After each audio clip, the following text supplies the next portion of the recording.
two ways to add multiple videos to Instagram story.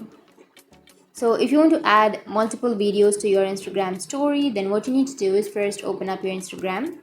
So the first way is go for your story, and you just need to add the video by cutting the video. So for example, if you have a video of 30 seconds, then what you need to do is you just need to add 15 seconds to one story and then another 15 seconds to other story.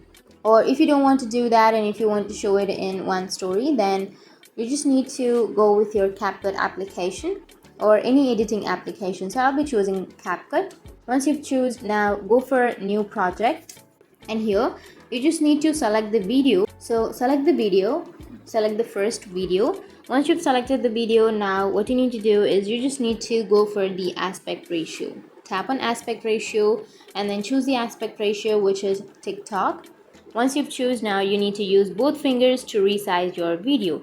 So for example, I'll be resizing this much, and once you've resized, now you need to choose the other video. So here you need to tap on overlay and tap on add overlay and choose the second video. Once you've chosen, again resize the video and add that video to the bottom. So now you have two videos in one frame. So that's how you can add multiple videos. Now you just need to go for export, which is on the upper right, which will save your video, and once you've saved your video, you can add that video to your Instagram story. So that's how you can add multiple videos to your Instagram story at once. And if you have any questions, feel free to comment below. Thanks for watching.